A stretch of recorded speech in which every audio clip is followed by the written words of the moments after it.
Great morning, everyone. What a beautiful day.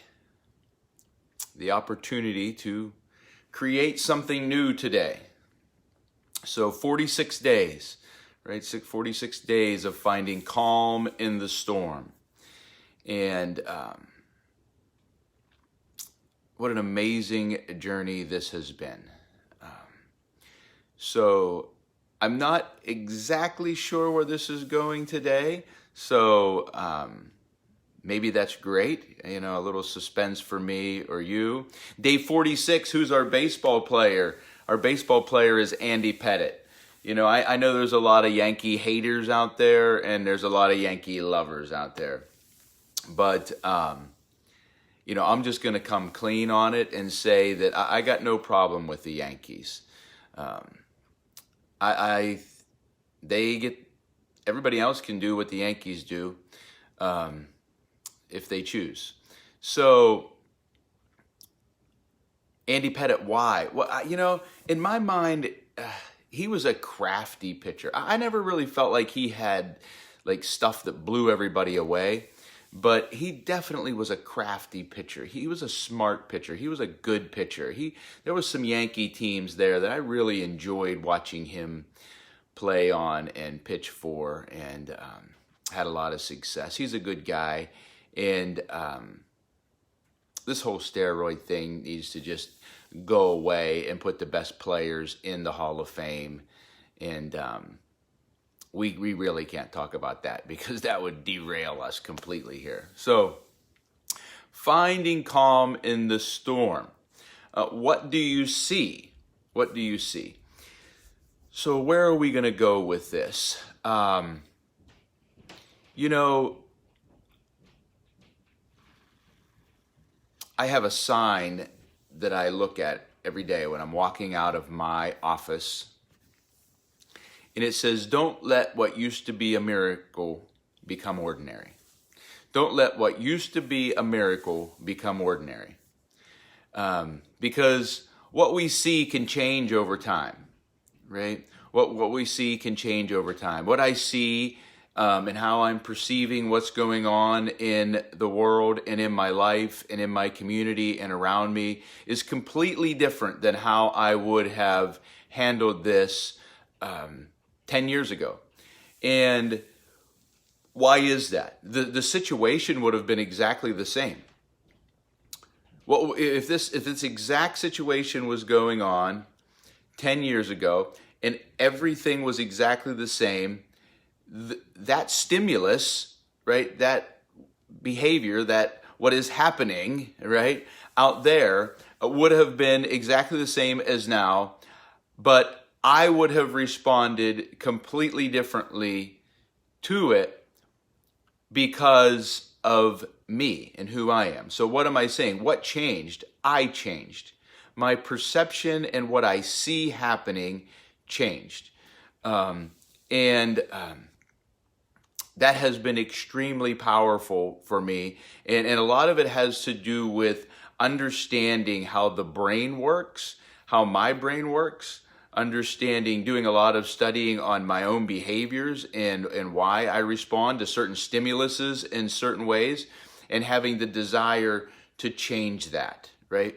So how do we do that? How do we have the ability to shift our perspective? How can two people be looking at what is going on in the world right now and have completely different views of that? How can they see something completely different, right? Because it's happening right now, right?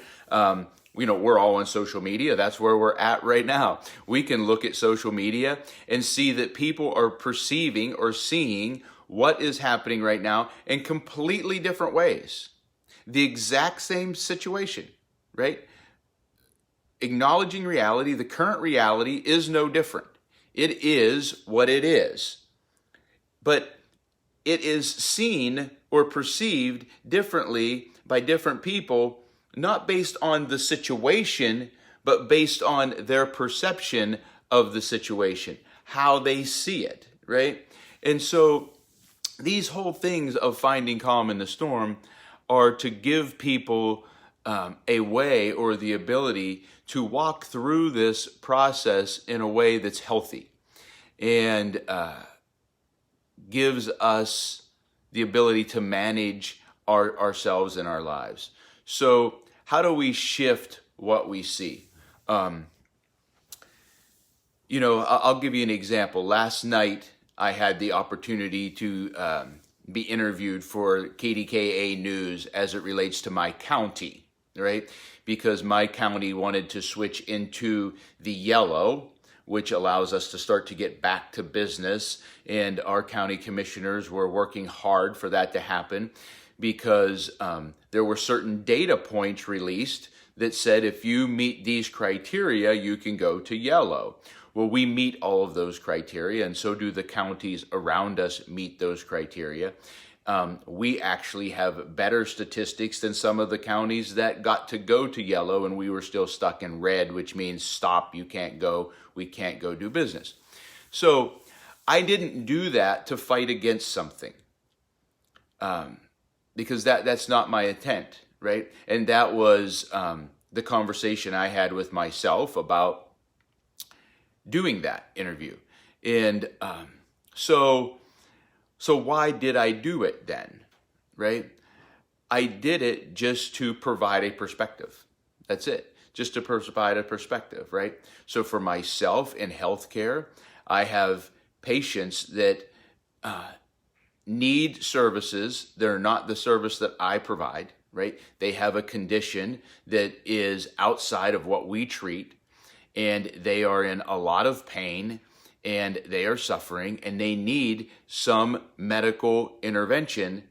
And right now, it's very difficult for me to even refer them to that. If they need an injection, trying to find someone that will even do that. If they need a surgery, right? Trying to find a place where that can actually be done, right? So I have patients that literally have contacted me. I call them, and they're laying on their floor, right? And so again, my response to that was 10 years ago, I would have gotten angry about that, right? Which wouldn't have helped the situation, right? So my only objective was to provide my perspective of what I see, and then people can make a decision based on that on their own. So how does that help us find calm in the storm, and how am I able to manage my emotions differently based on what is happening? Because the way we change our perception in our brain is not just through thinking, it's through our behavior. So we have chemical responses in our brain, right? That happen, we know that. There's actually the anatomy or the physical makeup of our brain, and there's the function of our brain. And so how do we change our perception of things and what we see and make that something that we can actually use in life and receive value from, right? Because that's what we're talking about, right? Like, okay, I want to stay calm, but every day I end up in this stressful thing. Or I want to see this as an opportunity or something positive, but my brain keeps taking me there. So what we have to do is change our behaviors, because our behaviors are what change how our cells in our brain connect and create pathways.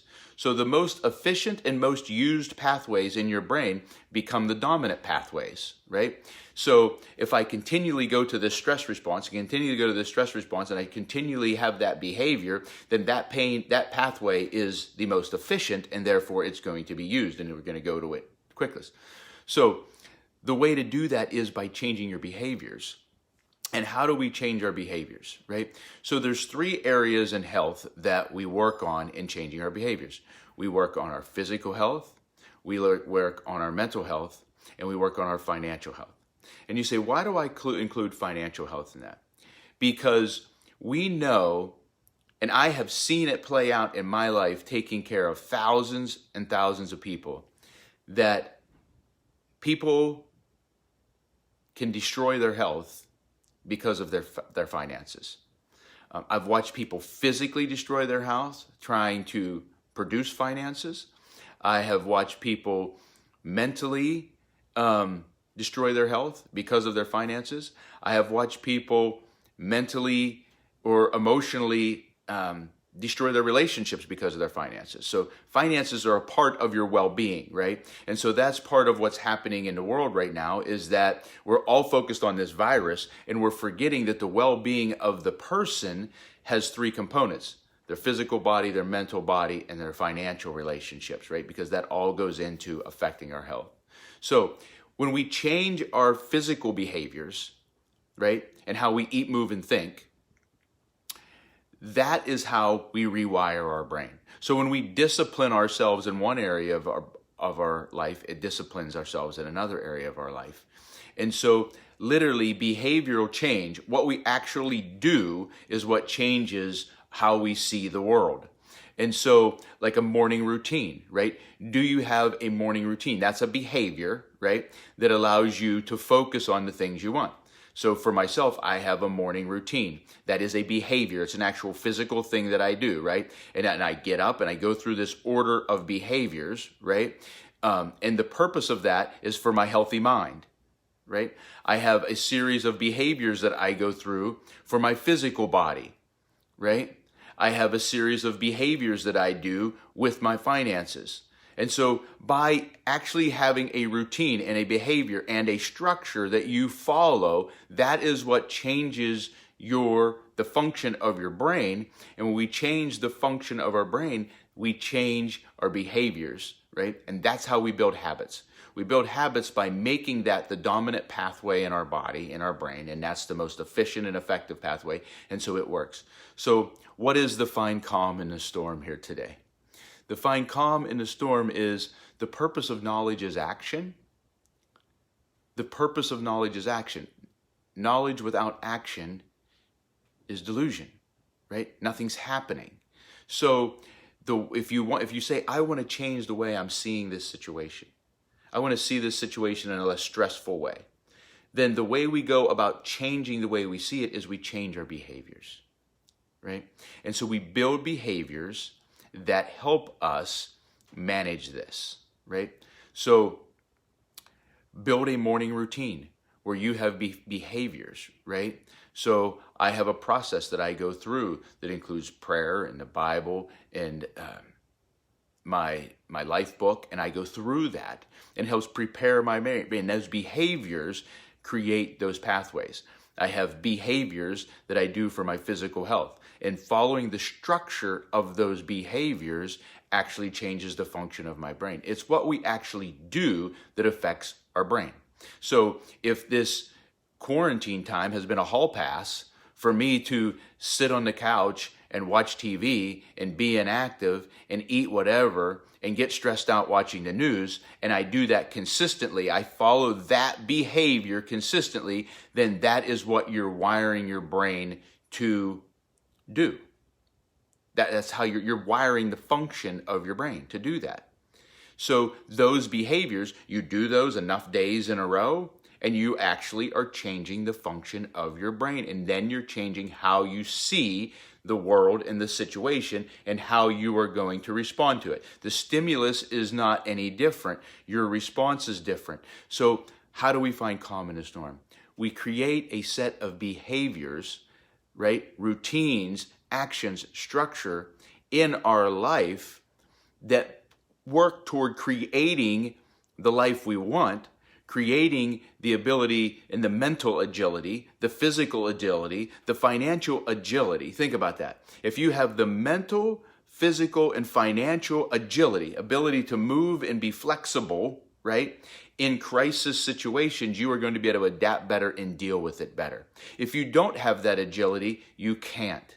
Okay? And what we're seeing is that there's a lot of people that don't have the agility right now. They don't have the flexibility mentally, physically, financially to adapt to what is going on and this stimulus. So use this to find calm in the storm. Use this as a way to focus on, okay, I want to see or perceive this situation in a different way.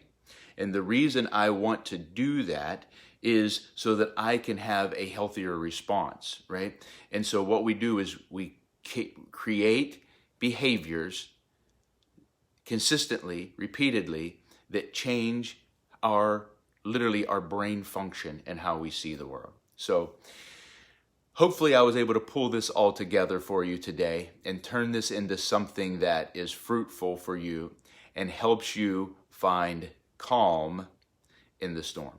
Have a great day.